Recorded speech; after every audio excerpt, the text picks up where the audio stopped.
welcome to the 2026 Candidate Forum for Texas Congressional District 9. Hey, again, my name is Everett Smith. I am the chairman of the board for the Pasadena Chamber of Commerce. Man, what an exciting time for our region and for our city. So, advocacy is a core part of the Chamber's mission.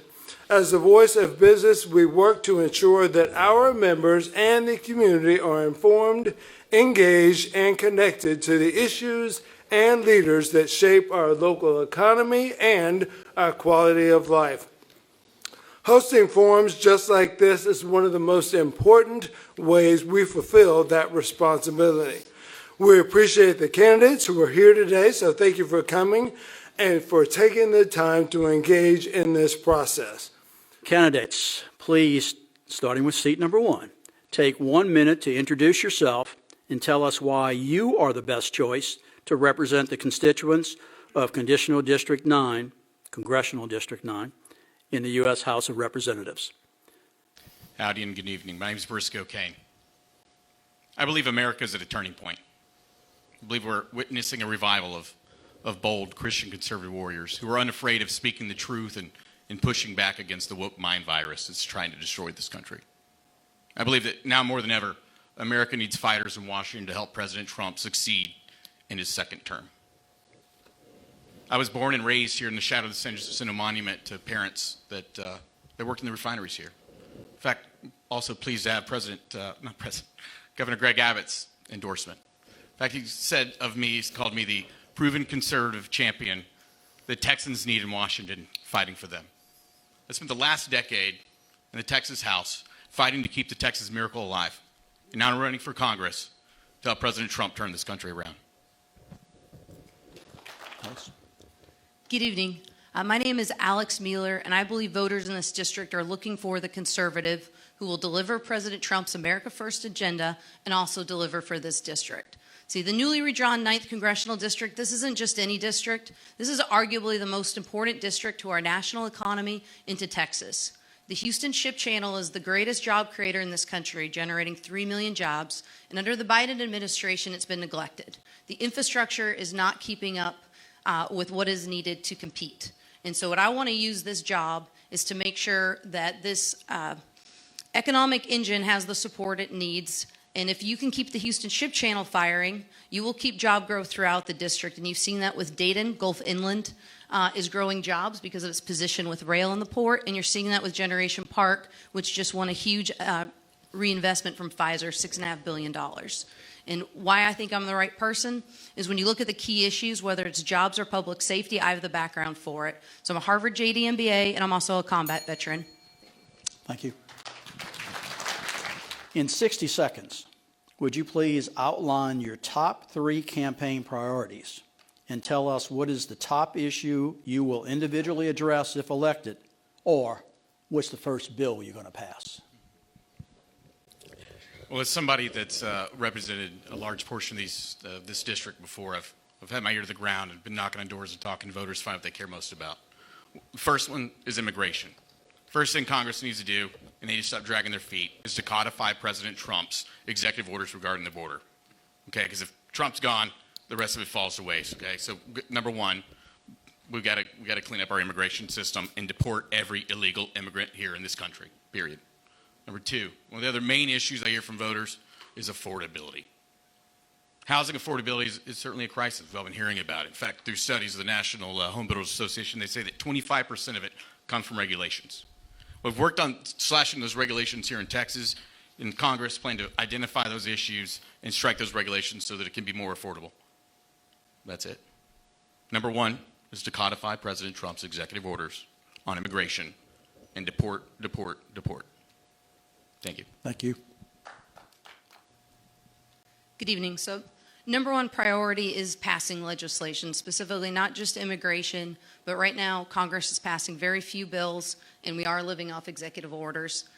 And so actually going back to the process of passing budgets, so we rein in this deficit spending, which is a hidden tax on all hardworking Americans, is the number 1 priority. Number 2, committed to making America safe again. what we've seen with the recent Trump administration's unprecedented funding finally for our law enforcement to have the tools they need to secure our cities. And then with this seat, what needs to happen is we do not have someone in this region that is an appropriator. When you look at appropriations, there is nobody from the Houston region fighting for the critical infrastructure we need. And being a conservative, it's not more government regulations that's going to create job growth. It's having competitive infrastructure, whether it's port depth or increasing our roadway capacities. The ability for this region to efficiently move people and goods is how we're going to raise up everybody in this district. Thank you. Tell us how, as the CD9 representative, you would support a business-friendly agenda to meet large and small business priorities in both the urban and rural district. Sure. So one of the big wins that's come out of the House is the SPEED Act, which is probably one of the most comprehensive efforts at regulatory relief, making it easier and quicker to build. And so pushing and supporting continued regulatory reduction. Background, worked on project finance for most of my private sector career within oil and gas.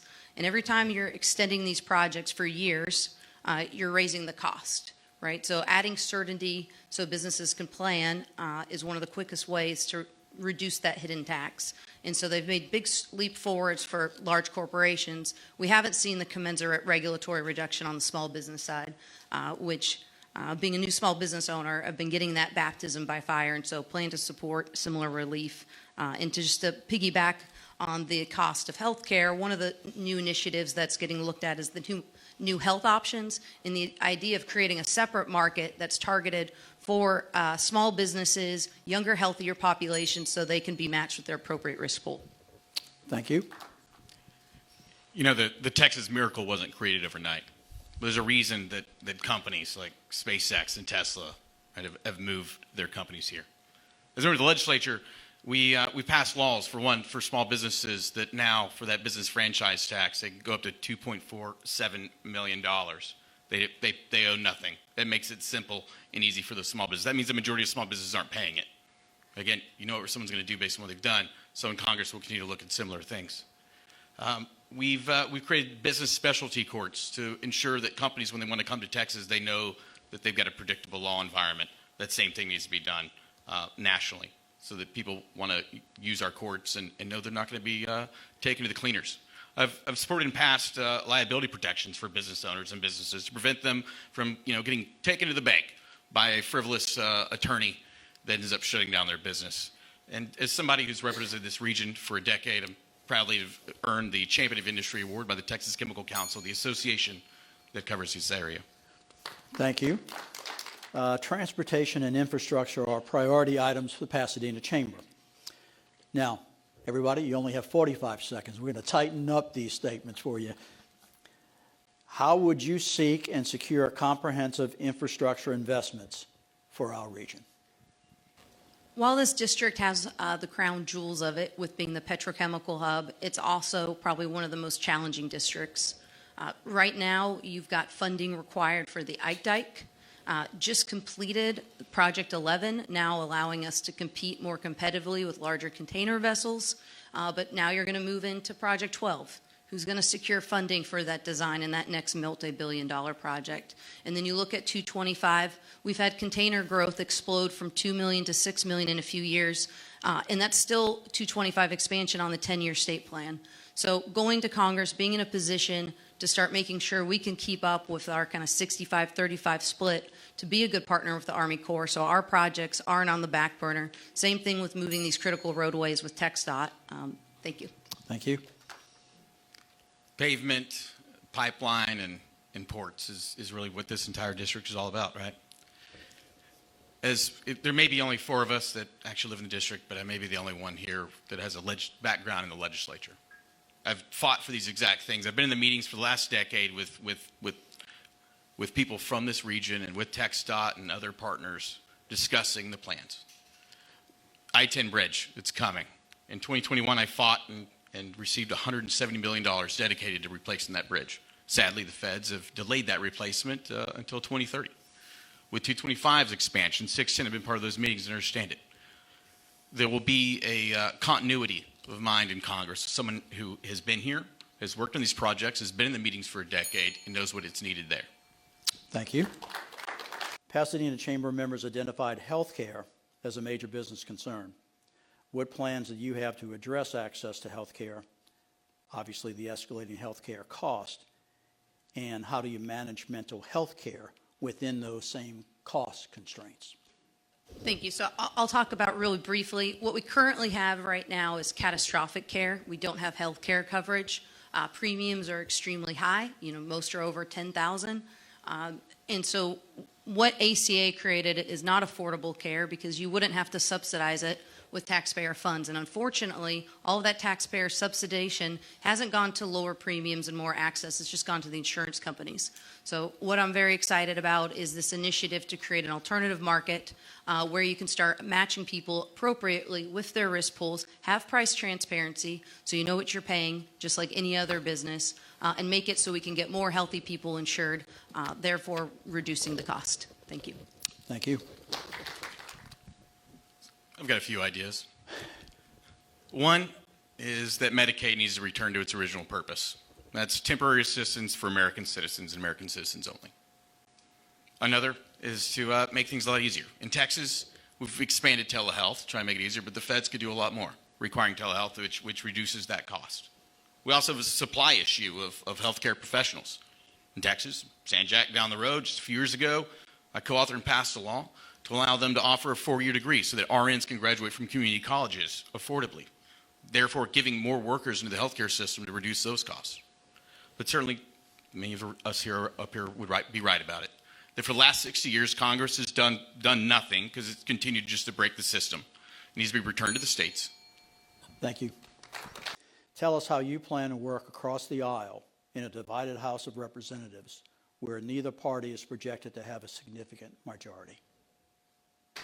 I'm not sure how much bipartisanship or working across the aisles is possible in Washington, D.C.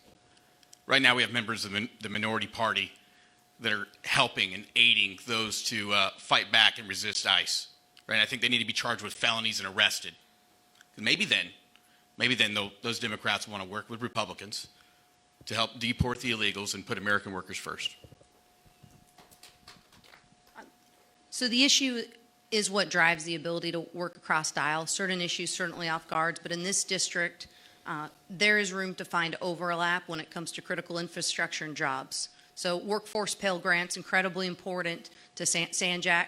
That's where we all see we've got shortage of the trades. That's something where you can work across the aisle to make sure we're supporting those critical job creators. And then you think about things like the Ike Dike. Doesn't matter what your partisan belief is. We've got $50 billion of private industry investment in the ship channel. You're not going to be running a refinery if people don't have homes to go back to. So that protection of personnel and property are those key areas. And even that SPEED Act, which is probably one of the most significant regulatory reliefs, that received bipartisan support. So there are areas that you can immediately do and work across the aisle to make a meaningful result for this region. So I said closing statements. Candidates, a little bit of a twist to this. Yes, you can deliver a closing statement, but what we would like you to do is you've given us your experience, you've offered to us some of your plans, and again, with good detail and with, I think, great understanding. But campaign promises are easy to make. The resulting work and the accomplishments of that work is the real challenge.